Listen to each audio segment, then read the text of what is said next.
لیکن ہر مسئلے کے لیے میں آپ کو ایک ہی دعا بتا دیتا ہوں. اکثر لوگ مجھے ای میل کرتے ہیں جی روزگار کے لیے، کوئی کہتا ہے جی اولاد کے لیے، کوئی کہتا ہے جی پریشانی دور کرنے کے لیے، کوئی کہتا ہے جی جو رزق میں برکت کے لیے، کوئی کہتا ہے بیماری دور کرنے کے لیے کوئی دعا بتا دیں. بھائیو ہم آپ کو 50 دعائیں نہیں بتاتے ہیں، ایک دعا بتاتے ہیں، ایک دعا جو اکثر مسلمانوں کو پہلے ہی آتی ہے. اس کو ترجمے کے ساتھ یاد کر لیں اور اس دعا کو آپ ہر جگہ پڑھیں، جس مقصد کے لیے پڑھیں.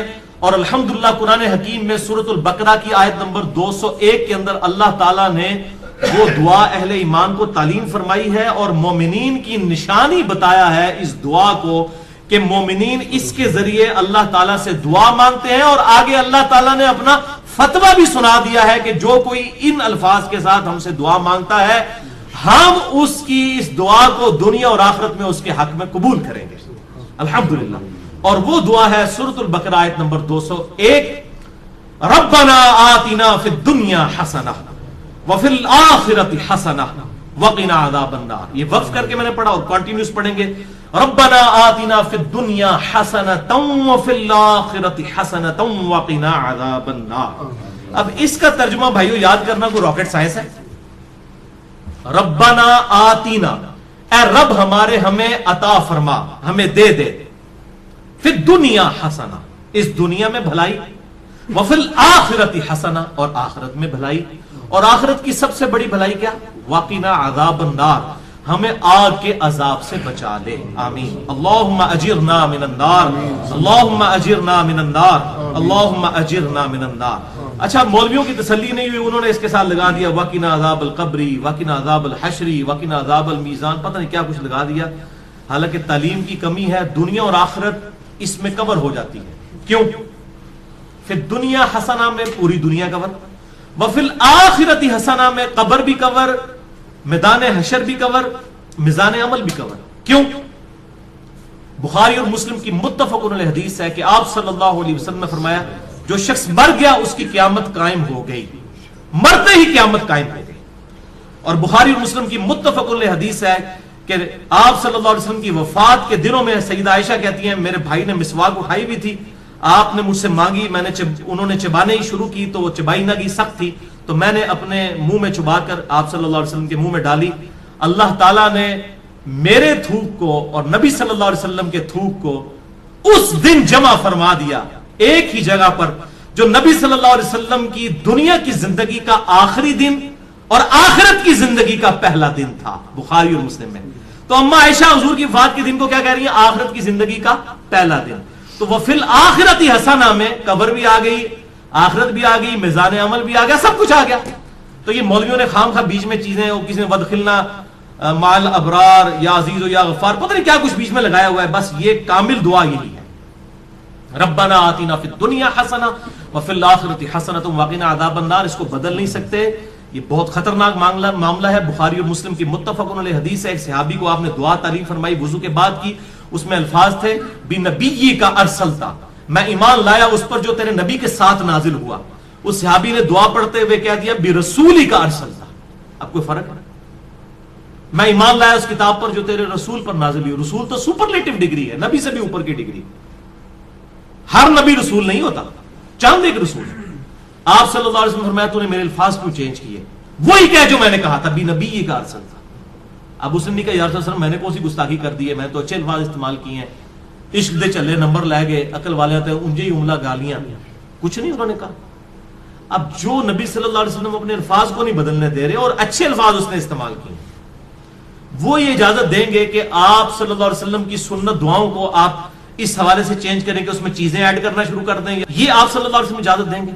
تو یہ بدعت کے ٹاپک پہ میں نے کم از کم 5 گھنٹے کی گفتگو ریکارڈ کروا دی ہے، مسئلہ نمبر 75A اور 75B اہل سنت پاک.com پہ. اس میں بھی میں نے یہ ان حدیثوں کو ڈیٹیل کے ساتھ ڈسکس کیا تھا.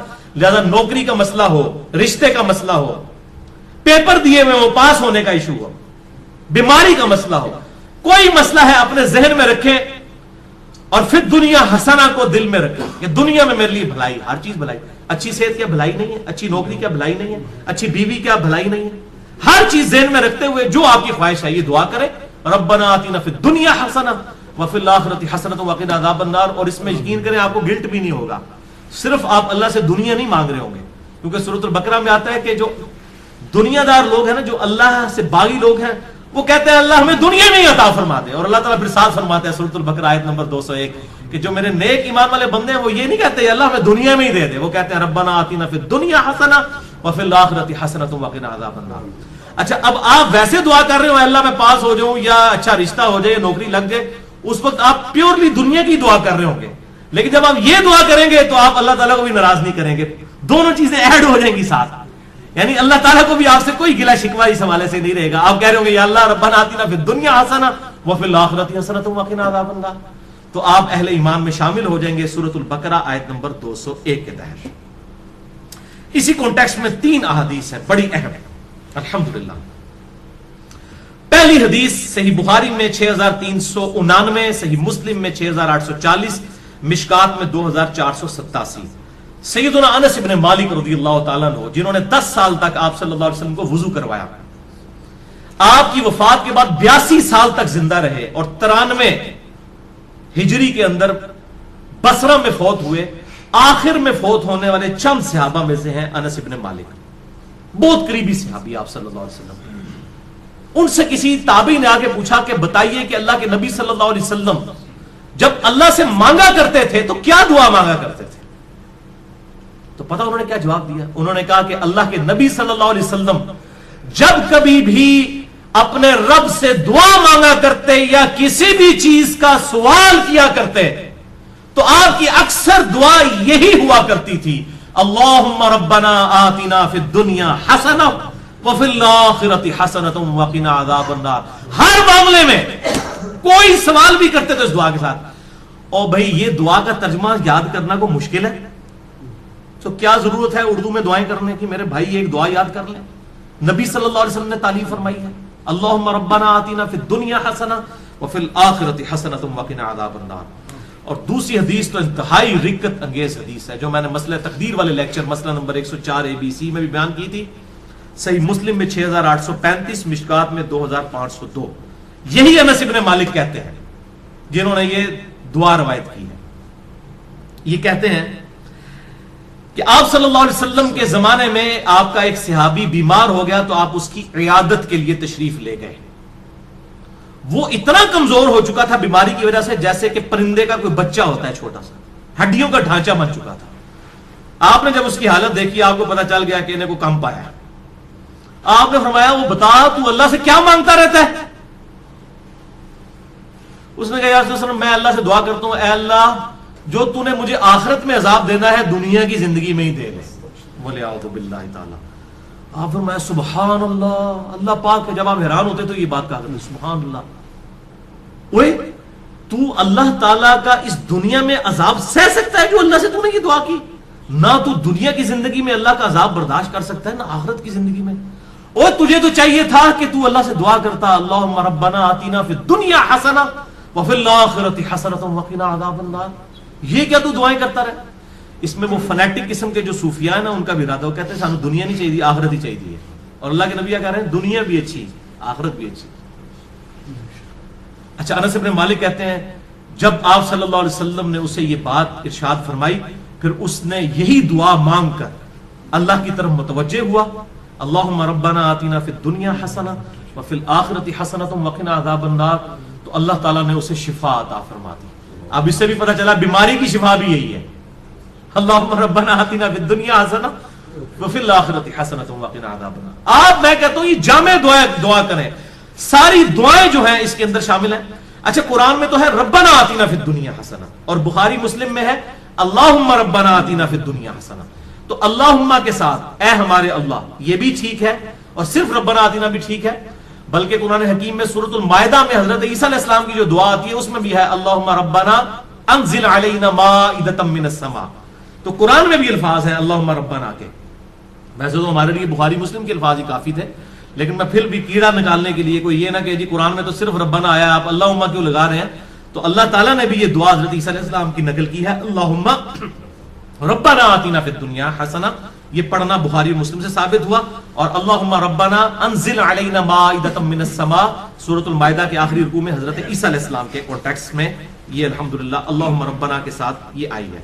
اور تیسری حدیث سنن ابی داؤد میں 1892، مشکات میں 2581، عبداللہ بن صائب کہتے ہیں کہ میں نے خود نبی صلی اللہ علیہ وسلم کو رکن یمانی اور حجر اسود کے درمیان وہ جو مستجاب دیوار ہے یہ دعا مانگتے ہوئے سنا ہے، اللہم ربنا آتنا فی الدنیا حسنہ وفی الآخرۃ حسنۃ وقنا عذاب النار۔ اسے مستجاب دیوار کہتے ہیں، مستجاب کہتے ہیں دعا کی قبولیت کی جگہ۔ 70 انبیاء کا مصلی ہے، آپ وہاں پر کھڑے ہوں تو آپ کا رخ دونوں قبلوں کی طرف ہو جاتا ہے، بیت المقدس کی طرف بھی اور خانہ کعبہ کی طرف بھی۔ اس دوران آج تک حاجی، عمرہ کرنے والے اور حج کرنے والے یہ دعا مانگتے ہیں، ربنا آتنا فی الدنیا حسنہ وفی الآخرۃ حسنۃ وقنا عذاب النار۔ یہ بس اتنے ہی الفاظ ہیں، باقی جو ایڈ کیے لوگوں نے خود کیے میں۔ تو دعا کی قبولیت کی جو جگہ ہے خانہ کعبہ شریف، وہاں پر بھی آپ نے یہی دعا مانگی، ربنا آتنا فی الدنیا حسنہ وفی الآخرۃ حسنۃ وقنا عذاب النار۔ اسماء اعظم اور دعا کی قبولیت کے لیے کیا کیا طریقے ہیں، اس حوالے سے میرا مسئلہ نمبر 82 ڈیٹیل کے ساتھ ریکارڈ ہے۔ اور بھائیو، بخاری اور مسلم اور باقی احادیث کی روشنی میں کئی ایک مقامات ہیں جو دعا کی قبولیت کی جگہ ہیں۔ مثلا اذان اور اقامت کے درمیان جو وقفہ ہے جماعت کھڑے ہونے تک کا، یہ دعا کی قبولیت کا سبب ہے۔ ابو داؤد میں حدیث موجود ہے، آج میرا ٹاپک نہیں اس لیے میں سکپ کر رہا ہوں۔ اسی طریقے سے تیز بارش کے وقت دعا قبول ہوتی ہے، میدان جنگ میں، جنگ کے دوران عین اس وقت دعا کی قبولیت کا وقت ہے۔ جمعے والے دن خطیب جب جو ہے وہ 2 خطبوں کے درمیان وقفہ کرتا ہے، اس دوران دل میں دعا مانگی جائے، وہ قبولیت کا وقت ہے۔ اور کئی ایک قبولیت کے وقت ہیں، لیکن ایک وقت ایسا ہے جو ہر وقت آپ کے پاس اویلیبل ہے۔ اسی کانٹیکسٹ میں آپ کو اگلی 5 حدیثیں میں بیان کرنے لگا ہوں، اور وہ ہے نماز میں دعا مانگنا، جس کے لیے آپ کو جمعے کے دن کے انتظار کی ضرورت نہیں ہے، کسی اور چیز کی ضرورت نہیں، جب بھی آپ نماز پڑھیں یہ 5 حدیثیں اسی پہ ہماری گفتگو کنکلوڈ ہوگی۔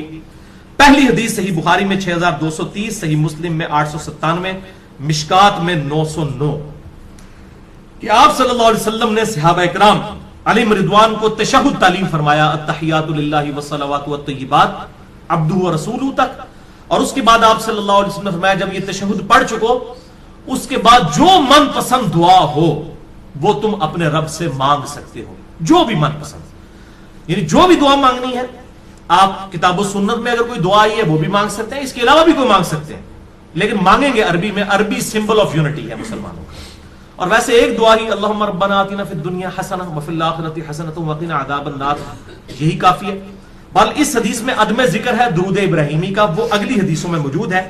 صحیح مسلم میں 1739، مشکات میں 1257 میں ہے کہ ام عائشہ کہتی ہیں کہ نبی صلی اللہ علیہ وسلم جب تشہد بیٹھتے اللہ کی حمد بیان کرتے، اس کے بعد دعائیں کرتے، اور یہی حدیث سنن نسائی میں 1720 اور 1721 ہے کہ آپ صلی اللہ علیہ وسلم اللہ کی حمد بیان کرتے، اس کے بعد نبی صلی اللہ علیہ وسلم پر درود پڑھتے، اور اس کے بعد اپنے رب سے دعائیں مانگا کرتے ہیں۔ اور یہی ترتیب ہے جو جامع ترمذی میں انٹرنیشنل نمبرنگ کے مطابق 593 نمبر حدیث ہے کہ ایک صحابی تھے، انہوں نے بڑی تیزی سے نماز پڑھی اور اس کے بعد جو ہے وہ بڑی جلدی جلدی دعا مانگنا شروع کی۔ آپ صلی اللہ علیہ وسلم نے انہیں بلا کر نماز کا طریقہ سکھایا، اور دعا مانگنے کا خصوصاً طریقہ اس میں موجود ہے کہ سکھایا، اور آپ صلی اللہ علیہ وسلم نے فرمایا کہ دعا میں جلدی نہ کرو، پہلے اللہ کی حمد بیان کرو، اس کے بعد درود شریف پڑھو، پھر دعا مانگا کرو۔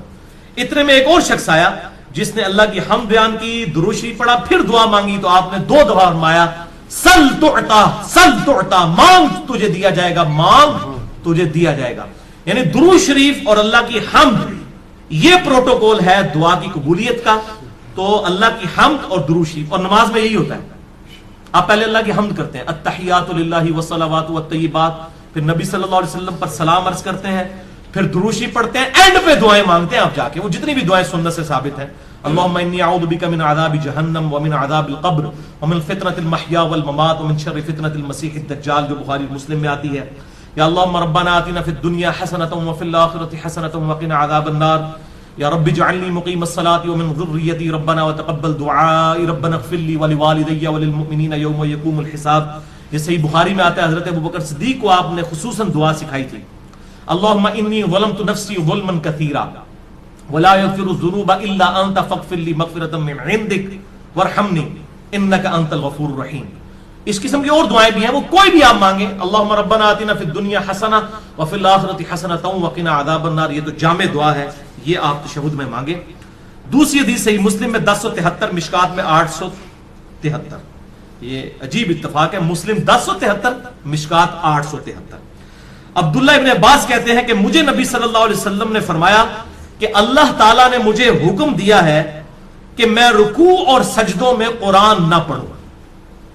یعنی قرآن سے مراد قرآن کی تلاوت وہ صرف قیام میں ہوگی.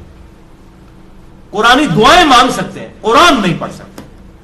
اور رہا رکوع تو اس میں اپنے رب کی عظمت بیان کرو, جو صحیح مسلم میں آتا ہے کہ آپ صلی اللہ علیہ وسلم سبحان ربی العظیم پڑھتے تھے, اور جامع ترمذی میں ہے کہ آپ صلی اللہ علیہ وسلم حکم دیتے تھے کہ رکوع میں سبحان ربی العظیم پڑھو اور سجدے میں سبحان ربی الاعلیٰ. مسلم میں تو اتنے الفاظ ہیں کہ رکوع میں سبحان ربی العظیم اور سبحان ربی الاعلیٰ سجدے میں پڑھتے تھے, اور ترمذی میں ہے کہ آپ حکم دیتے تھے. یہ تسبیحات جو ہیں یہ حکمیہ ہیں, سبحان ربی العظیم رکوع میں اور سبحان ربی الاعلیٰ سجدے میں. اس کے علاوہ جو ہے وہ آپ پڑھ سکتے ہیں, لیکن حکمی یہی ہے. تو آپ صلی اللہ علیہ وسلم نے اسی مسلم میں الفاظ ہیں کہ رکوع میں رب کی عظمت بیان کرو, اور رہے سجدے تو ان میں خوب دعائیں کیا کرو, بس تمہاری دعا قبولیت کے لائق ہوگی. یعنی سجدے میں دعا قبول ہوتی ہے جو کی جائے. لہذا سجدے میں بھی الحمدللہ میرا بھی طریقہ ہے, میں سجدے میں یہ دعا مانگتا ہوں, ربنا آتینا فی الدنیا حسنہ وفی الآخرۃ حسنۃ وقنا عذاب النار. یہ کوئی بھی قرآنی دعا مانگ سکتے ہیں. تیسری حدیث صحیح مسلم میں 1083, مشکات میں 894, بڑی کریٹیکل حدیث ہے. ابو ہریرہ رضی اللہ تعالیٰ عنہ کہتے ہیں کہ نبی صلی اللہ علیہ وسلم نے فرمایا کہ بندہ جب سجدے کی حالت میں ہوتا ہے تو اپنے رب سے سب سے زیادہ قریب ہوتا ہے, کیونکہ عاجزی کے عالم میں ہوتا ہے نا. سب سے زیادہ قریب کب ہوتا ہے؟ سجدے کے عالم میں. بس اس وقت خوب دعائیں مانگا کرو. صحیح مسلم 1083, مشکات 894.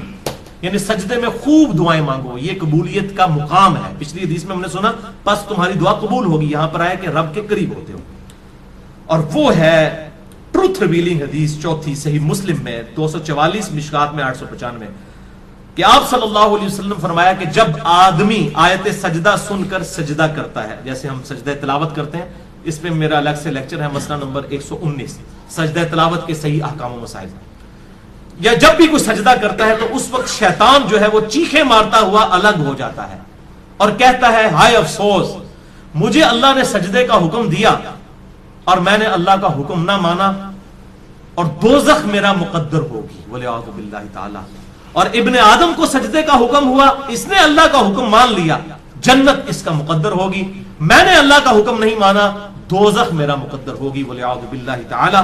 اللہم اجرنا من النار, اللہم اجرنا من النار, اللہم اجرنا من النار. پانچویں اور آخری حدیث آج کی صحیح بخاری میں 817, صحیح مسلم میں 1085 اور مشکات میں 871. اما عائشہ رضی اللہ تعالیٰ عنہ کا بیان ہے کہ نبی صلی اللہ علیہ وسلم اپنے رکوع اور سجود میں بڑی کثرت کے ساتھ یہ دعا پڑھا کرتے تھے, سبحانک اللہم ربنا وبحمدک اللہم اغفر لی. اور آپ صلی اللہ علیہ وسلم قرآن کے حکم پر عمل کیا کرتے تھے. یہ کیا مطلب ہے اس کا؟ قرآن کے حکم پر عمل کیا کرتے تھے. سورۃ النصر سورت نمبر ہے 110, اس میں یہ آپ صلی اللہ علیہ وسلم کو حکم نازل ہوا, یہ آپ کی وفات کی خبر تھی. اس میں بخاری اور مسلم میں آتا ہے اذا جاء نصر اللہ والفتح ورأيت الناس يدخلون في دين الله افواجا فسبح بحمد ربك واستغفر انه كان توابا. یعنی آپ صلی اللہ علیہ وسلم نے اس دین کو غالب کر دیا ہے, اب آپ یکسو ہو کر اپنے رب سے استغفار کیجئے اور اللہ کی حمد بیان کیجئے. جب یہ صورت نازل ہوئی تو بخاری اور مسلم کے میں نے نمبر بتائے. اما عائشہ کہتی ہیں کہ آپ قرآن پر عمل کرتے ہوئے دعا مانگا کرتے تھے رکوع اور سجدوں میں, سبحانک اللہم ربنا وبحمدک اللہم اغفر لی. میرا رب پاک ہے, سبحانک اللہم, اے اللہ تو پاک ہے, ربنا وبحمدک, اور میں تیری حمد کرتا ہوں, اللہم اغفر لی, اے اللہ میری مغفرت فرما. تو اس کے علاوہ بھی کئی ایک اذکار ہیں, صحیح مسلم میں آتا ہے سبوح قدوس رب الملائکۃ والروح. اسی طریقے سے سبحان ربی العظیم رکوع میں, سجدے میں سبحان ربی الاعلیٰ. جتنی بھی دعائیں ہیں وہ اب آخر میں وہ حدیث دوبارہ یاد کریں کہ آپ صلی اللہ علیہ وسلم جب بھی اللہ سے سوال کرتے یا آپ صلی اللہ علیہ وسلم نے دعا مانگنی ہوتی تو آپ کے اکثر الفاظ یہی ہوا کرتے تھے جو سورۃ البقرہ آیت نمبر 201, صحیح بخاری 6399, صحیح مسلم 6840, مشکات میں 2487, کہ آپ صلی اللہ علیہ وسلم اللہ کے حضور دعا کیا کرتے تھے, اللہم ربنا آتنا فی الدنیا حسنہ وفی الآخرۃ حسنۃ وقنا عذاب النار. اللہ تعالیٰ سے دعا ہے جو حق بات میں نے کہی اللہ تعالیٰ ہمارے دلوں میں راسخ فرمائے. اگر جذبات میں میرے منہ سے کوئی غلط بات نکل گئی تو اللہ تعالیٰ ہمارے دلوں سے محف کر دے. ہمیں کتاب و سنت کی تعلیمات پر عمل کر کے دوسرے بھائیوں تک پہنچانے کی توفیق عطا فرمائے. سبحانک اللہم و بحمدک اشہد ان لا الہ الا انت استغفرک و اتوب الیک وما علینا الا البلاغ المبین.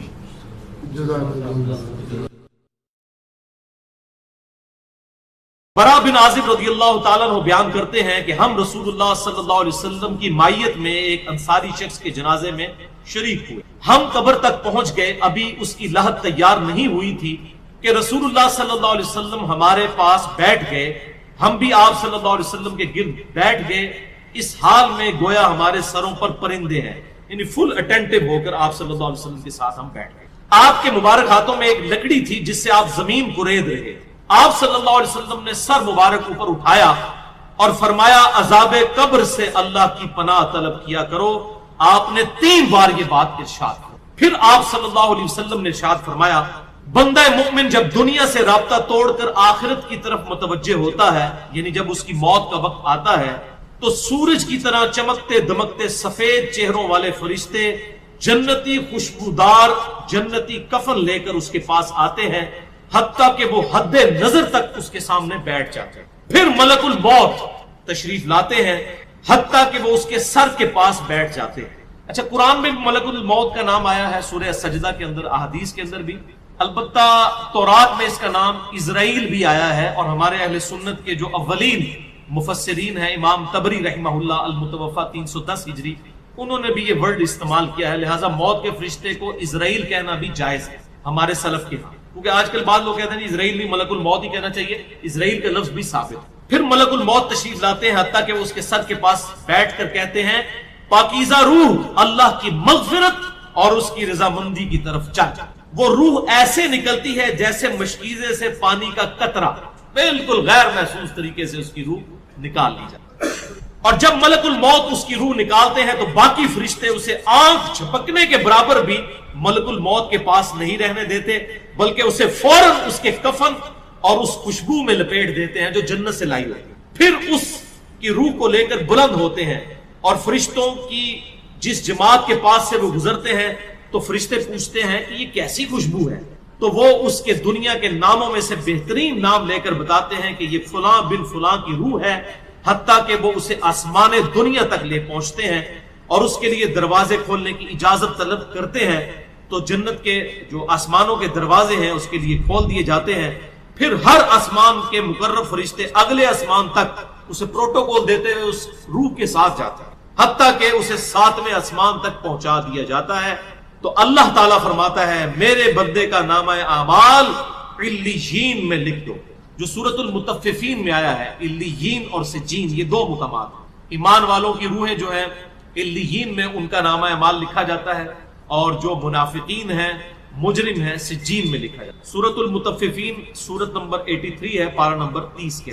اور اسے واپس دنیا کی طرف لے جاؤ کیونکہ میں نے انہیں اسی دنیا سے پیدا کیا اور اسی میں انہیں لوٹاؤں گا اور پھر دوبارہ اسی سے نکالوں گا. پھر اس کی روح اس کے جسم کی طرف لوٹا دی جاتی ہے, لیکن یہ لوٹنا دنیا کا سا لوٹنا نہیں ہوگا, یعنی وہ لوٹنے کے بعد یہ نہیں ہے کہ مردہ قبر میں کوئی بیٹھ جائے گا ہمیں نظر آئے گا. یہ سب کچھ برزخی معاملات ہوں گے جو میں نے پچھلی دفعہ ڈسکس کیے تھے سورہ فاطر کی آیت نمبر 42 کے تحت, کہ نیند کی حالت میں بھی انسان کی روح قبض ہوتی ہے لیکن اس کو چٹکی کاٹے تو وہ جاگ اٹھتا ہے, روح کا تعلق بھی رہتا ہے اس حالت میں بالکل اس طریقے سے. یہ ایک ڈیفرنٹ لائف ہے برزخی. پھر 2 فرشتے اس کے پاس آتے ہیں یعنی اس کی قبر میں, اسے بٹھا کر پوچھتے ہیں. اب یہ وہ 4 سوال یہاں پر آ رہے ہیں اس ڈیٹیل میں. اس میں پہلا سوال کرتے ہیں تیرا رب کون ہے, من رب, وہ کہتا ہے ربی اللہ, میرا رب اللہ ہے.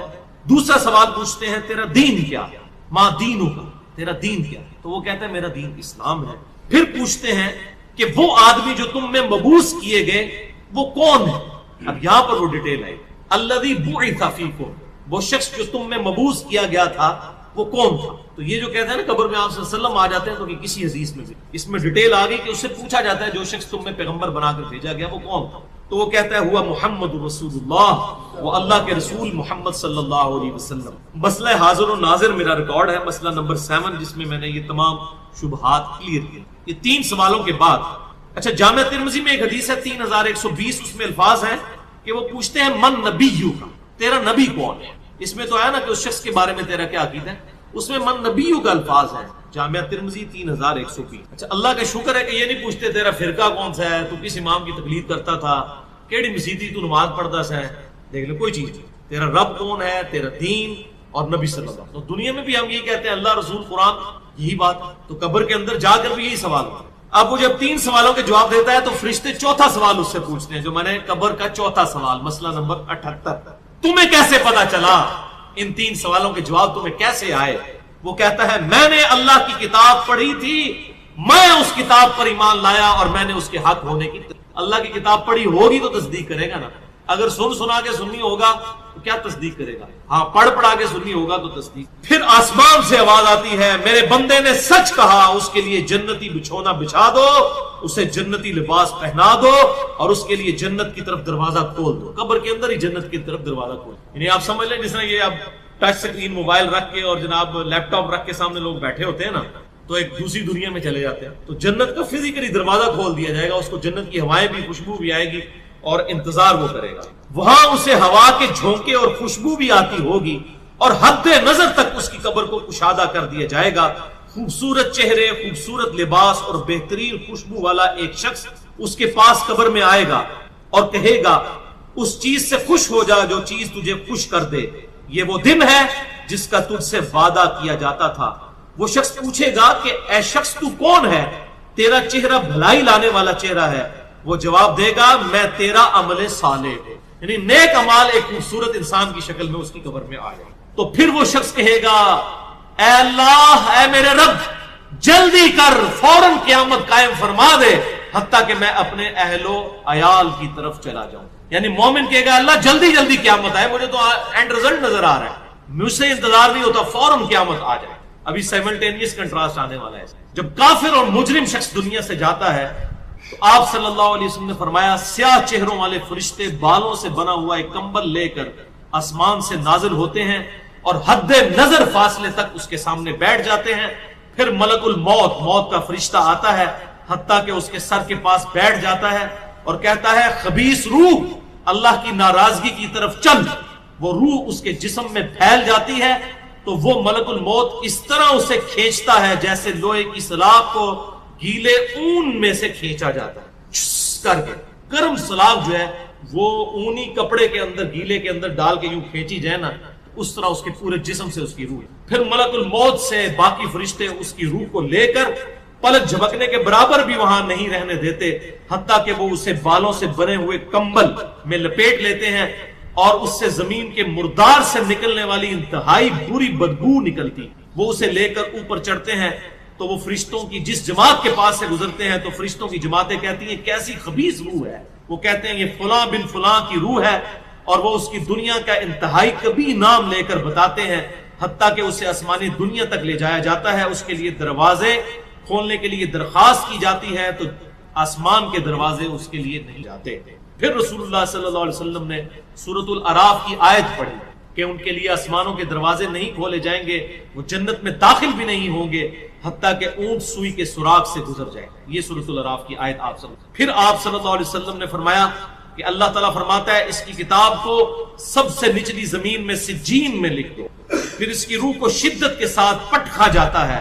پھر آپ صلی اللہ علیہ وسلم نے یہ آیت تلاوت فرمائی سورہ الحج کی, جو شخص اللہ کے ساتھ شرک کرتا ہے گویا وہ آسمان سے گر پڑا تو اب پرندے اسے اچک کر لے جائیں یا کسی دور جگہ پر پھینک دیں. پھر اس کی روح اس کے جسم میں لوٹا دی جاتی ہے اور 2 فرشتے اس کے پاس آ کر اس سے پوچھتے ہیں تیرا رب کون. اب اس سے بھی سوال ہو. وہ حیرت زدہ ہو کر کہتا ہے ہائے افسوس, ہائے افسوس, میں نہیں جانتا, میں نہیں جانتا. پھر پوچھتے ہیں تیرا دین کیا ہے. وہ پھر حیرت زدہ ہو کر کہتا ہے ہائے افسوس, ہائے افسوس, میں نہیں جانتا, میں نہیں جانتا. پھر اس سے پوچھتے ہیں کہ جو شخص تم میں مبعوث کیے گئے وہ کون تھے. تو وہ کہتا ہے ہائے افسوس, میں نہیں جانتا, میں نہیں جانتا. پھر آسمان سے آواز آتی ہے اس نے جھوٹ بولا, اس کے لیے جہنم کا بچھونا بچھا دو. اور بخاری میں الفاظ ہیں 1374. اس کے جواب میں فرشتے پھر اس سے چوتھا سوال کیا کرتے ہیں لا دریتا ولا تلیتا, اور تو نے خود پڑھ کر سمجھنے کی کوشش کیوں نہیں کی, یا جو لوگ سمجھے ہوئے لوگ تھے کتاب و سنت کے منہج پر چلنے والے لوگ تھے ان کے ساتھ تو کیوں نہیں چلا. اللہ تعالیٰ فرماتا ہے اس کے لیے جہنمی بچھونا بچھا دو, جہنم کی طرف ایک دروازہ کھول دو, وہاں سے گرمی اور گرم ہوا اس کی قبر میں آتی رہے گی. اس کی قبر کو اس قدر تنگ کر دیا جائے گا کہ اس کی پسلیاں ایک دوسرے کے اندر داخل ہو جائیں گی, اور ایک قبیح چہرے والا شخص قبیح لباس میں انتہائی بدبودار حالت میں اس کے پاس آئے گا اور اسے کہے گا تمہیں ایسی چیزوں کی بشارت ہو جو تمہیں غمزدہ کر دیں, یہ تیرا وہ دن ہے جس کا تجھ سے وعدہ تھا. وہ پوچھے گا تو کون ہے, تیرے چہرے سے تو خیر کی توقع نظر نہیں آتی. وہ جواب دے گا میں تیرا خبیث عمل ہوں جو تو دنیا میں. بات عمل کے ساتھ ہی ہے, صرف کلمہ پڑھنا کافی نہیں ہے, عمل. پھر وہ کہتا ہے میرے رب قیامت قائم نہ کرنا, اے میرے رب قیامت قائم نہ کرنا. مومن کیا کہتا ہے, قیامت قائم کر رہے اللہ. اب یہ وہ حدیث ہے وہ جس اس آیت کو حل کرتی ہے جو پچھلی دفعہ ایک بھائی نے سوال بھی کیا تھا. سورہ یاسین کی آیت نمبر ہے 52. قالوا یا ویلنا من بعثنا من مرقدنا, یعنی جب قبروں سے نکالا جائے گا مجرموں کو, وہ کہیں گے ہائے افسوس ہمیں کس نے ہماری قبروں سے باہر نکالا. تو اللہ تعالیٰ کیا فرمائے گا, ھذا ما وعد الرحمن وصدق المرسلون, یہی ہے وہ جس کا وعدہ رحمان نے کیا تھا اور رسولوں نے سچا کہا تھا. تو کہتے ہیں جی منکرین عذاب قبر کہتے ہیں جی وہ انسان کو کہتے ہیں ہماری قبروں سے کس نے اٹھا لیا, تو اس پہ عذاب تو نہیں ہوتا. عذاب تو ہو رہا ہے. آپ دیکھیں اس کو حدیث میں کیا کہہ رہا ہے, اللہ قیامت قائم نہ کرنا, یعنی یہ عذاب تو آیا, قیامت آئی تو پھر بڑا عذاب بھی مجھ پر آئے گا. تو اسی لیے وہ اس حیرت زدہ ہوگا قیامت والے دن کہ اب میرے اوپر اگلی مصیبت آ گئی, عذاب کی چوتھی اور فائنل قسط بھی میرے پر آنے والی. اللہم اجرنا من النار. 11ویں حدیث سنن نسائی میں 1834, مشکات میں 1629. ابو ہریرہ رضی اللہ تعالیٰ عنہ کہتے ہیں آپ صلی اللہ علیہ وسلم نے فرمایا جب مؤمن شخص کی موت کا وقت آتا ہے تو رحمت کے فرشتے سفید ریشم لے کر آتے ہیں اور کہتے ہیں راضی ہونے والی پسندیدہ روح نکل, اللہ کی راحت اور رزق کی طرف چل, رب تجھ پر ناراض نہیں. تو وہ بہترین کستوری کی خوشبو کی طرح نکلتی ہے حتیٰ کہ وہ ایک دوسرے سے اسے لے کر اس طرح کرتے کرتے آسمان کے دروازوں تک پہنچ جاتے ہیں. تو وہ کہتے ہیں زمین سے ایک ایسی پاکیزہ خوشبو تمہارے پاس آئی ہے, وہ اسے مومنوں کی روح کے پاس لے جاتے ہیں, یعنی نیک آدمی کی روح کو, جو پہلے مومن مر چکے ہیں ان کی روحوں کے پاس. تو انہیں اس کے آنے پر اس سے بھی زیادہ خوشی ہوتی ہے, یعنی مومن انتظار کر رہے ہوتے ہیں اور ویلکم کرتے ہیں, جیسا کہ تم میں سے کسی کو اپنے بچھڑے ہوئے شخص کے ملنے پر خوشی ہوتی ہے. تو وہ آلریڈی جو مردہ روحیں وہاں پر پہنچی ہوتی ہیں, جو مر چکے شخص جو ہوتے ہیں ان کی روحیں, وہ نئی آنے والی روح سے پوچھتے ہیں فلاں کا کیا حال ہے, فلاں کا کیا حال ہے. پھر وہ کہتے ہیں اسے چھوڑ دو کیونکہ یہ ابھی ابھی دنیا کے غم میں مبتلا ہو کر یہاں پر آیا ہے. تو مرنے والا شخص کہتا ہے کہ تم جس شخص کے بارے میں مجھ سے پوچھ رہے ہو وہ تو فوت ہو چکا ہے, کیا تمہارے پاس نہیں آیا؟ وہ کہتے ہیں اسے تو اس کے ٹھکانے ہاویہ یعنی جہنم میں پہنچا دیا گیا ہے. اور جب کافر شخص کی موت کا وقت آتا ہے تو عذاب کے فرشتے بالوں کا لباس لے کر اس کے پاس آتے ہیں اور اسے کہتے ہیں ناراض ہونے والی ناپسندیدہ روح نکل, اللہ کے عذاب کی طرف چل. وہ مردار کی انتہائی بدبو کی صورت میں نکلتی ہے حتیٰ کہ وہ اسے زمین کے دروازے کے پاس لے آتے ہیں. تو وہ کہتے ہیں یہ کتنی بدبودار ہے, حتیٰ کہ اسے کافروں کی روح کے پاس ملا دیا جاتا ہے. اب دیکھیں کہ وہ مومن پوچھ رہے ہوتے ہیں, اب میں اس کو ٹرانسلیٹ کر رہا ہوں, برا نہیں منانا. وہ مومن کہتے ہیں کہ فلاں شخص کا کیا حال ہے, فلاں بزرگ, فلاں مولوی صاحب, فلاں حضرت صاحب کدھر ہے؟ وہ کہتے ہیں وہ تو جناب کروں گا مار بیٹھے تو آڈے کو نہیں پہنچے, اور پھر فرشتے جناب اتنے نہیں آئے جو دوزخ کی تھے, دیکھ لیں. یعنی وہ اسی لیے پوچھ رہے ہوتے ہیں کہ تو چل ہم تک پہنچ گیا, فلاں بھی ایک دنیا میں بڑا کوئی مشہور نیک آدمی تھا, وہ کدھر گیا؟ تبھی تو وہ ایکسپیکٹ کر رہے ہوتے ہیں نا اس کو کہ اس کو بھی یہاں پہ آنا چاہیے. تو ان کو بتایا جاتا ہے کہ بھئی وہ یہاں پر نہیں, وہ کہیں اور. 12ویں حدیث جامعہ ترمذی میں 1071 نمبر اور مشکات میں 130 نمبر ہے. سیدنا ابو ہریرہ کہتے ہیں نبی صلی اللہ علیہ وسلم نے فرمایا جب میت کو دفن کیا جاتا ہے تو 2 سیاہ فام نیلی آنکھوں والے فرشتے اس کے پاس آتے ہیں, ان میں سے ایک کو منکر اور دوسرے کو نکیر کہا جاتا ہے. سیاہ فام نیلی آنکھوں والے خطرناک شکل کے فرشتے منکر اور نکیر. پس وہ کہتے ہیں تم اس شخص کے بارے میں کیا کہا کرتے تھے, یعنی نبی صلی اللہ علیہ وسلم کے بارے میں سوال ہوتا ہے. تو وہ کہتا ہے وہ اللہ کے بندے اور اس کے رسول ہیں, میں گواہی دیتا ہوں کہ اللہ کے سوا کوئی معبود نہیں اور محمد صلی اللہ علیہ وسلم اس کے بندے اور رسول ہیں. وہ دونوں فرشتے کہتے ہیں ہمیں پتا تھا تم یہی جواب دو گے. پھر اس کی قبر کو لمبائی اور چوڑائی میں 70 ہاتھ کشادہ کر دیا جاتا ہے. یہ 70 کہتے ہیں کثرت, حد نظر تک کشادہ کر دیا جاتا ہے. پھر اس کے لیے اس میں روشنی کر دی جاتی ہے. پھر اسے کہا جاتا ہے سو جا. وہ کہتا ہے میں اپنے گھر والوں کے پاس واپس جانا چاہتا ہوں تاکہ انہیں بتاؤں کہ میں کامیاب ہو گیا ہوں. لیکن وہ کہتے ہیں کہ تو دلہن کی طرح سو جا, جسے اس کے گھر کا عزیز ترین فرد ہی آ کر بیدار کرتا ہے، حتیٰ کہ اللہ تعالیٰ اسے اس کی خوابگاہ سے قیامت والے دن بیدار کرے، یعنی اسے لٹا دیا جائے گا، پھر اس پہ وہ کیفیت وہ جنت والی طاری رہے گی، پھر الٹیمیٹلی اللہ تعالیٰ اسے دوبارہ سے زندہ کرے گا۔ اور اگر وہ منافق ہوا تو وہ کہے گا میں نے لوگوں کو ایک بات کہتے ہوئے سنا تو میں بھی ویسے ہی کہا کرتا تھا، یعنی مجھے نہیں پتا، اللہ کی وہ گواہی نہیں دے سکے گا، رسول اللہ صلی اللہ علیہ وسلم کا اقرار نہیں کر سکتا، میں کچھ نہیں جانتا۔ وہ فرشتے کہیں گے ہمیں پتا تھا تم یہی کہو گے، پس زمین سے کہا جاتا ہے اس پر تنگ ہو جا، وہ اس پر تنگ ہو جاتی ہے حتیٰ کہ اس کی ہڈیاں اور پسلیاں ایک طرف کی دوسری طرف آ جاتی ہیں، یوں بولے اعوذ باللہ تعالی، اور اسے مسلسل عذاب ہوتا رہے گا حتیٰ کہ اللہ اسے خوابگاہ سے دوبارہ زندہ کرے گا، یعنی قیامت تک اس پر وہ اس حالت میں عذاب رہے گا، ہمیں نظر نہیں آئے گا۔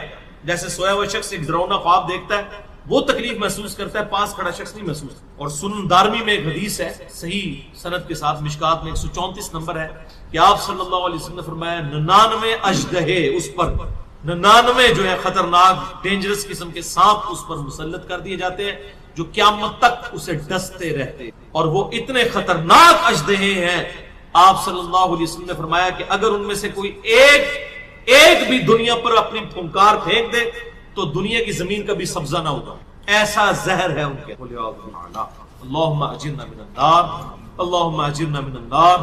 یہ بھائیو عذاب قبر کیمرے سے نہیں دیکھا جا سکتا، یہ اللہ تعالیٰ نے پردہ رکھا۔ 13ویں حدیث جامع ترمذی میں 2308، سنن ابن ماجہ میں 4267، مشکات میں 132۔ سیدنا عثمان غنی رضی اللہ تعالیٰ عنہ جب بھی کسی قبر کے پاس سے گزرتے تو اتنا روتے کہ ان کی داڑھی تر ہو جایا کرتی۔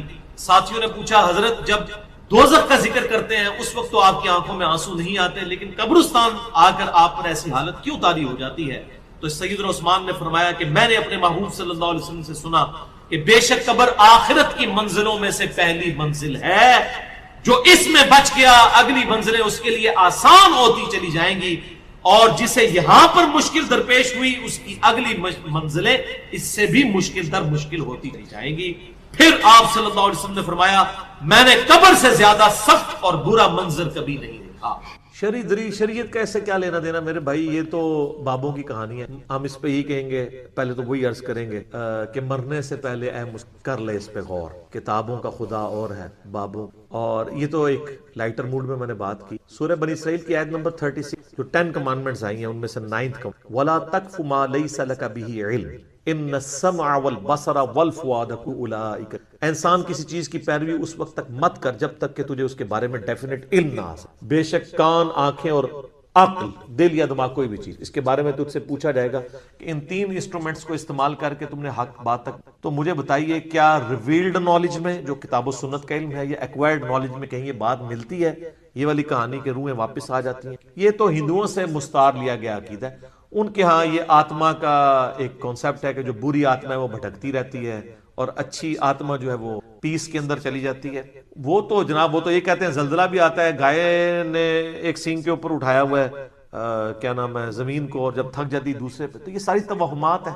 کالی بلی راستہ کاٹ دے نحوست ہے، توہمات ہیں۔ جوتی پہ جوتی چڑھ جائے سفر لکھا ہوا ہے، توہمات میں سے ہے۔ کوا گھر کی منڈیر پہ بولے تو کوئی مہمان آنے کا پیش خیم ہے، سب توہمات ہیں۔ رات کے وقت جھاڑو نہیں دے سکتے، ناخن نہیں کاٹ سکتے، اتنی تہمت پرستی جو ہے وہ چل رہی ہے ہمارے معاشرے کے اندر، کیونکہ ہم لوگ ہندوؤں کے ساتھ رہے، لہذا یہ ساری باتیں وہیں سے آئی ہیں کہ روحیں واپس آ جاتی ہیں۔ کوئی روح نے ادھر آ کے کیا کرنا ہے، وہ تو سورۃ المطففین میں ہے کہ وہ علیین اور نیک روح علیین میں، بری جو ہے دین کے اندر، ان کا اب اس دنیا کے ساتھ کیا لینا تھا؟ ہر بندے کی ایک یونیک روح ہے، انڈیپینڈنٹ روح ہے، اس کا دوسرے کی روح کے ساتھ کوئی تعلق نہیں، تو دوسرے کے جسم میں جانے کی بات ہی نہیں ہے، بھٹکنے کی بات ہی نہیں۔ بیسیکلی شیاطین ہیں جو اب کیونکہ شیطان جو جنات کے اندر شیطان موجود ہیں ان کو تو ہم لوگ دیکھ نہیں سکتے، تو وہ مختلف قسم کی شکلیں دھار کے پبلکلی آ جاتے ہیں سامنے، تو لوگ سمجھتے ہیں یہ اسی بندے کی روح آ گئی ہے واپس۔ اس طریقے سے نہیں، یہ بالکل جھوٹی باتیں، اسلام کا اس سے کوئی تعلق نہیں ہے۔ باقی جمعراتیں جو بیچتے ہیں وہ روٹی روزی ان کی لیندے، آپ جمعراتوں کی وجہ سے ہی تو یہ عقیدہ انہوں نے گھڑا ہوا ہے۔ ویسے ان کو بھی آپ جا کے ایک سائڈ پہ کر کے پوچھیں نا کہیں لکھا ہے تو کہیں گے ہے کوئی نہیں ہے، لیکن اصالِ ثواب کے لیے ہمیں جمعرات دے دیں۔ تو ٹھیک ہے میت کی طرف سے صدقہ ہو سکتا ہے، میرا تو کے اوپر لیکچر ریکارڈڈ ہے، صدقہ اور خیرات کا ثواب اسے مسلم حدیث ہے کہ میت کو 3 اعمال کا ثواب پہنچتا ہے۔ نمبر 1 علم کی بات زندگی میں کی، اس کے مرنے کے بعد بھی، جیسے امام بخاری میں۔ دوسرا صدقہ جاریہ کا کام کیا، اس کے بعد بھی جاری رہا، اسے ثواب ملنے کو اولاد جو، اور اسی کو سپورٹیو نسائی میں بخاری مسلم میں بھی اس کا کچھ حصہ موجود، جو سعد ابن عبادہ سفر میں تھے تو ان کی ماں پیچھے سے فوت ہو گئی، ان کا یا رسول اللہ میرا ارادہ ہے کہ صدقہ کروں، اسے ثواب ملے، کنواں کھدوا دیا اور اس کا نام ہی پڑ گیا یہ ام سعد کا، تو وہ صدقہ اور خیرات کریں، مولویوں کی روٹی روزی لگا کے رکھیں، لیکن باقی ان سے زیادہ حقدار آپ کے غریب رشتہ دار ہیں، ہمسائے ہیں۔ مولوی تو کریں آلموسٹ روزانہ ہی چھوٹا گوشت کھا رہے ہوتے ہیں، لوگ بکرے دے کے جاتے ہیں، غریب رشتہ داروں کو کوئی جو ہے ایک چھٹانگ چھوٹا گوشت لے کے دے، یہ لوگ جا رہے ہوتے ہیں، آپ ان سے دین حاصل کیا تھا، کھا رہے ہیں۔ یہ لادہ بات ہے کہ قرآن میں آتا ہے کہ اللہ کے نیک بندوں کی نشانی ہے جو اپنے مال میں سے دیے ہوا اللہ کی راہ میں خرچ کرتے ہیں، لوگوں کا دیا ہوا اپنے اوپر خرچ نہیں کرتے، بالکل 180 ڈگری ہے، لیکن قرآن پڑھا ہو تو پھر پتہ ہونا ہے۔ بھالے اس کا جواز موجود ہے، غریبوں کو چاہے وہ علماء کرام ہوں یا ائمہ مساجد ہوں، آپ کھلا سکتے ہیں، لیکن یہ جو عقیدہ وابستہ کیا ہوا ہے نا، بالکل جھوٹا عقیدہ۔ قرآن تو بالکل اپنے مقدمے میں واضح ہے، سورہ یاسین کے اندر اللہ تعالیٰ نے واضح طور پہ فرمایا، آپ سورہ یاسین 22ویں پارے سے شروع ہو کے 23ویں میں ختم ہوتی ہے، تو آپ پہلے ہی صفحہ جو ہے نا 23ویں صفحے کا، اس میں اللہ تبارک و تعالیٰ نے فرمایا، آیت نمبر ہے 31، الم یروا کم اہلکنا قبلہم من القرون انہم الیہم لا یرجعون، کیا انہوں نے نہیں دیکھا کہ ہم نے ان سے پہلے کتنی امتیں ہلاک کر دی ہیں، وہ اب کبھی بھی واپس دو، وَإِن كُلٌّ لَمَّا جَمِيعٌ لَدَيْنَا مُحْضَرُونَ، اور ان سب کے سب لوگوں کو اللہ تعالیٰ کے حضور جمع کر کے حاضر کیا جائے گا، یعنی قیامت سے پہلے وہ دنیا میں نہیں۔ اور جناب جو سورۃ الواقعہ کی رکت انگیز آیات ہیں نا، سورۃ الواقعہ پارہ نمبر 27 میں بالکل اینڈ پہ جا کے سیکنڈ لاسٹ سورت آتی ہے، اس میں اللہ تبارک و تعالیٰ نے اس ٹروتھ کو ریویل کیا ہے۔ اللہ فرماتا ہے فَلَوْلَا إِذَا بَلَغَتِ الْحُلْقُومَ، تو کیوں نہیں ہوتا کہ جب روح جو ہے وہ گلے میں جا کے اٹک جاتی ہے، یعنی کسی کی موت کا وقت آ جاتا ہے، نزع کا وقت، وَأَنْتُمْ حِينَئِذٍ تَنْظُرُونَ، اور تم اس وقت وہاں پہ موجود یہ سب کچھ دیکھ رہے ہوتے کہ ایک بندے کی روح نکل رہی ہے، تو روح واپس کیوں نہیں لا سکتے، وہ آگے ذکر آئے گا۔ وَنَحْنُ أَقْرَبُ إِلَيْهِ مِنْكُمْ وَلَكِنْ لَا تُبْصِرُونَ، اور ہم مرنے والے کے تم سے بھی زیادہ قریب ہوتے ہیں، لیکن تم، اللہ اپنی شان کے، نحن اقرب الیہ من حبل الورید، وہ ہماری رگے جان سے بھی، فلولا ان کنتم غیر مدین، تو تم کیوں نہیں جو ہے وہ بدلے دکھ کے دین کے معاملے میں کوئی اسکیپ روٹ کیوں نہیں اختیار کر لیں، کہاں بھاگ کے جا سکتے، ترجعونها ان کنتم صادقین، تو لوٹا لو نا اس کی روح اگر تم مرے ہوئے کو واپس۔ یہ اللہ تعالیٰ نے بیسیکلی اس کا کانٹیکسٹ یہ چل رہا ہے کہ اللہ تعالیٰ یہ بتا رہا ہے کہ اس کائنات کا کریٹر میں ہوں، زندگی موت کا مالک میں ہوں، اگر تم سمجھتے ہو یہ تمہارے اختیار میں ہے تو جو مر رہا ہوتا ہے اس وقت تم بھی کرسی کے ساتھ پاس ہی کھڑے ہوتے ہو، تو اس کی روح کیوں نہیں لوٹا لیتے؟ یہ بھی اس کے ثبوت میں ہے کہ جو بندہ مر گیا وہ اب دنیا نہیں ہے، یہ بالکل اجماعی عقیدہ ہے، اس کے خلاف کوئی عقیدہ رکھتا ہے تو وہ کفر ہے۔ البتہ صحیح بخاری اور صحیح مسلم میں اشارتاً روح کا لوٹنا اس حوالے سے کہ وہ قبر کے اندر، جیسا کہ برزخی معاملہ ہمیں نہیں کہ جب مردے کو دفنا کے جاتے ہیں تو جانے والوں کے قدموں کی آہٹ بھی، تاکہ اس کی حسرت میں اضافہ ہو، اگر بدکار ہے اور نیکوکار ہے تو وہ کہ میں اپنے ساتھ لے۔ تو بخاری میں آتا ہے میت اپنی چارپائی پہ کلام کرتی ہے دفنانے سے پہلے، جنوں انس کے سوا ساری مخلوقات سن، کیونکہ وہ مکلف ہے نا، شریعت کے مکلف ہیں، اور اگر یہ سن لیں تو بے ہوش ہو، وہ کہتی ہے مجھے کدھر لے کے جا، اور نیک میت کہتی ہے مجھے جلدی جلدی، بڑا خطرناک، من عذاب القبر فتنہ۔ بخاری مسلم میں حدیث ہے، نبی الاسلام نے فرمایا، سورہ ابراہیم کی آیت نمبر 27 ہے نا، یثبت اللہ الذین آمنوا بالقول الثابت فی الحیات الدنیا وفی الآخرہ، کہ اللہ تعالی اہل ایمان کو دنیا کی زندگی میں بھی اس قول پر ثابت قدم رکھتا ہے اور آخرت کی۔ تو نبی علیہ السلام سے پوچھا کہ یہ کون سا قول ہے، تو آپ نے فرمایا لا الہ الا محمد، اور آپ فرمایا یہ دنیا اور آخرت میں، اس سے مراد یہ ہے کہ جب انسان کو قبر میں رکھا جاتا ہے تو اس سے قبر میں سوال کیا من ربک کا، تو وہ کہتا ہے کہ میرا رب اللہ ہے، میرا نبی محمد ہے صلی اللہ علیہ وآلہ وسلم۔ اور پھر نبی الاسلام نے یہ آیت پڑھ کے کہا کہ یہ قرآن میں بھی اس بات کا ثبوت کہ اللہ تعالیٰ اسے ثابت ہے قبر، تو قبر کے اندر جو اس سے سوال کیے، وہ جو روح کا لوٹنا ہے وہ برزخی ہے، وہ دنیا میں نہیں آ رہی ہوتی، نہ اس کو کوئی کیمرہ لگا کے آبزرو کر سکتا، یہ بھی ذرا ذہن میں رکھیے گا، کوئی آبزرو بھی نہیں کر سکتا، فرشتوں کو آبزرو نہیں کر سکتا، کیمرے یا یہ فزیکل ورلڈ کی چیزیں فزیکل انسٹرومنٹ سے آبزرو ہو سکتی ہیں، جو عالم برزخ کی چیزیں وہ آبزرو نہیں ہو سکتی۔ پھر بخاری مسلم میں حدیث ہے، نبی علیہ السلام نے فرمایا کہ قبر میں میرے بارے میں بھی پوچھا جاتا ہے، ما کنت تقول فی ھذا الرجل، اس مرد کے بارے میں تو کیا کہا، وہ کہتا ہے نہیں حضور دکھائے جاتے ہیں نا، ابو داؤد میں الفاظ ہے الذی بعث فیکم، ہم اس مرد کی بات کر رہے ہیں جو تم میں مبعوث ہو. تو وہ کہتا ہے ہوا محمد رسول، وہ تو محمد تھے اللہ کے رسول. وہ تھرڈ پرسن کے سیغے میں خطاب کر رہا ہوتا، ورنہ تو وہ کہتا سیکنڈ پرسن میں کہتا ھذا محمد رسول اللہ، یہ اللہ کے رسول محمد ہے. کہتا وہ تو محمد رسول. اس میں میرا کلپ بھی ہے نا، قبر میں 3 نہیں 4 سوال ہوں گے. ترمذی میں تو حدیث ہے من ربک کا، ما دینک کا، من نبیک، تیرا رب کون، تیرا دین کیا، تیرا نبی کو. تو کدا مقلد، تو کہتے پھڑکے دا، تیری کیڑی مسیتی، تیرا کیڑا بابا، اے کوئی نہیں بھائی، اے زمین دے اوتے ہوتے ہیں، زمین دے اندر اللہ کا سکہ چل رہا ہے. ادھر بھی تا ان کا چل رہا ہے کہ اللہ نے کھلی چھٹی دی ہے. مرنے کے بعد محمد رسول اللہ کا سکہ چل، اللہ کا سکہ چل. ابو داؤد میں آتا ہے کہ جو مؤمن ہے نا، وہ یہ کہتا ہے کہ ربی اللہ، اور کہتا ہے دین الاسلام، اور کہتا ہوا محمد رسول. تو چوتھا سوال پھر ہوتا ہے، 3 سوال ہیں قبر کے، 4 سوال میں رہ کلپ. وہ فرشتے کہتے ہیں تجھے کیسے پتا چلا؟ وہ کہتا ہے میں نے اللہ کی کتاب پڑھی تو میں نبی علیہ السلام پہ ایمان لایا، ان کے سچ ہونے کی تصدیق کی، تو پھر اس کے لیے جنت کی. یہ چوتھا سوال ہے کہ اسے پتا. تو جنہیں کتاب پڑھی نہیں اور وہ حافظ قرآن علی نہیں پڑھتا. اور میں اکثر اہل حدیثوں کو چھیڑتا ہوں کہ آپ کی اور بریلویوں کی ایک بات کامن ہے کہ عورتیں نہیں قبروں پہ جا سکتی. یہ میرا موقف نہیں، نبی علیہ السلام کا موقف ہے. صحیح مسلم میں حدیث ہے، آپ صلی اللہ علیہ وآلہ وسلم نے فرمایا، اس میں میرا ایک ریسرچ پیپر بھی ہے، رسول اللہ صلی اللہ علیہ وآلہ وسلم کی آخری وصیت ہے، ریسرچ پیپر نمبر 1. اس میں نے قبروں پہ حاضری کے حوالے سے ہر چیز ایڈریس کر دی ہے. اسی میں آپ کو حدیث بھی مل جائے گی صحیح مسلم کی، انٹرنیشنل نمبر کے مطابق 2259 ہے. آپ صلی اللہ علیہ وآلہ وسلم نے فرمایا میں تمہیں قبروں کی زیارت سے منع کرتا تھا، لیکن اب میں تمہیں حکم دیتا ہوں کہ قبروں پہ جاؤ تاکہ آخرت کی یاد آئے. ٹھیک ہوگا جی. اور اس کے علاوہ بھی صحیح مسلم میں 2256 نمبر حدیث ہے کہ آپ صلی اللہ علیہ وآلہ وسلم نے، اوپر تلے 8-10 حدیثیں ہیں، یہ بھی صحیح مسلم میں. اما عائشہ کہتی ہیں ایک رات آپ میرے ساتھ لیٹے ہوئے تھے، رات کا کچھ حصہ گزر گیا تو آپ صلی اللہ علیہ وآلہ وسلم اپنے مبارک بسترے سے اٹھے، بقیع غرقد قبرستان چلے گئے، اور آپ نے 3 دفعہ یوں ہاتھ اٹھا کے وہاں دعا کی، اور پھر واپس آئے. کہتے ہیں میں پیچھے پیچھے گئی، لیکن میں بھی پہلے ہی واپس آ کے بسترے پہ لیٹ گئی تاکہ نبی علیہ السلام کو نہ پتہ چلے. سانس پھولا ہوا تھا. آپ نے فرمایا کہ اے عائشہ تم نے گمان کیا کہ اللہ اور اس کا رسول تم سے خیانت کریں گے، یعنی تم نے یہ سمجھا میں کسی اور بیوی کے پاس چلا گیا ہوں. تو اے عائشہ مجھے سچ سچ بتاؤ تم کیا میرے پیچھے آئی تھی، اور اگر تم نہیں بتاؤ گی تو مجھے اللہ تو بتا ہی دے گا. اے علم غیب بھی کلیئر ہو گیا، اللہ تو مجھے بتا ہی دے گا. تو انہوں نے کہا یا رسول اللہ میں گئی تھی.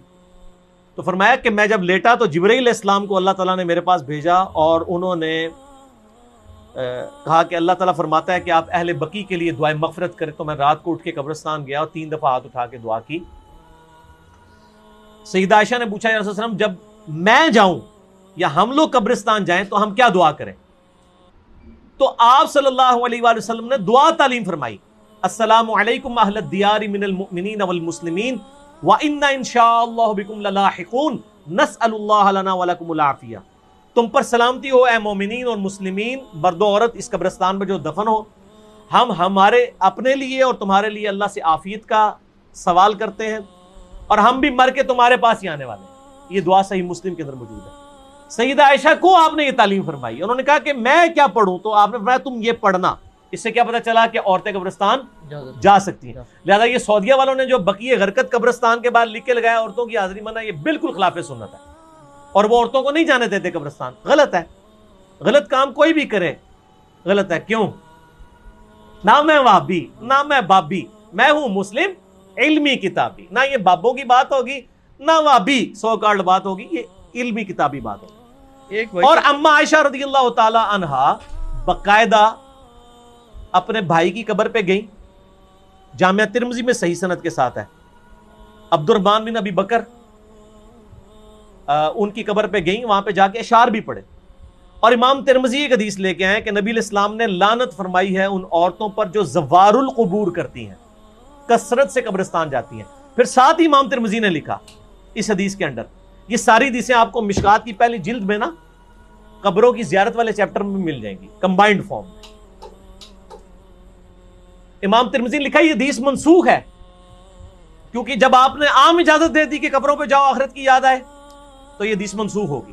اور زوار القبور سے مراد ہے کثرت سے. اگر کبھی کبھار عورت چلی جائے تو جائز ہے، لیکن مزاروں پہ نہیں، قبروں پہ. مزاروں پہ تو مرد بھی نہیں جا سکتے، کیونکہ مزار تو نبی علیہ السلام کی مخالفت پہ بنائے گئے ہیں. صحیح مسلم میں حدیث ہے تمہیں منع کرتا ہوں قبروں پر عمارتیں بنانے سے، قبروں کو پکا کرنے پہ، ان سے بیٹھنے سے.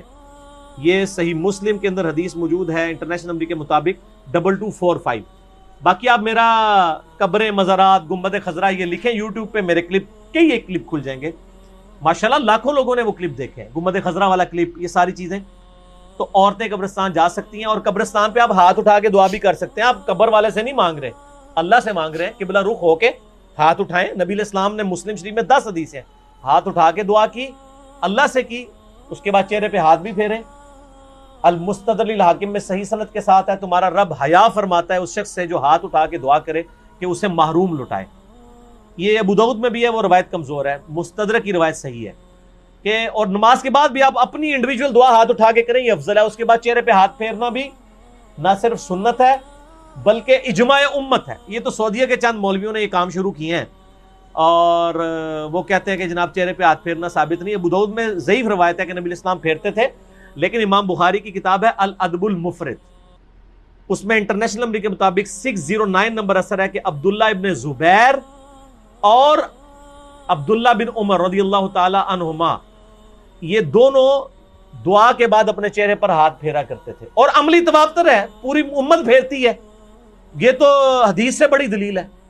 جب ساری امت یہ کام کر رہی ہوگی تو حدیث سے تو دلیل کی ضرورت ہی نہیں ہے، کوئی اختلاف نہیں ہے. سعودی والوں نے خامخواہ ایک اختلاف کھڑا کر دیا ہے.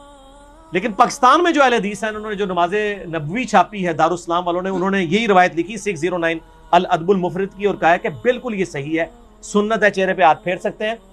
بلکہ میں آپ کو شغل کی بات بتاؤں، سعودیہ سے کوئی چند سال پہلے کی بات ہے، ایک بھائی نے مجھے کہا ہمارے ایک شیخ ہیں یہاں پہ سعودیہ میں، مدینہ یونیورسٹی، ام القریٰ یونیورسٹی مکہ میں بھی ہمارے اسٹوڈنٹس ویڈیوز کے اعتبار سے جو ہیں وہ سنتے ہیں.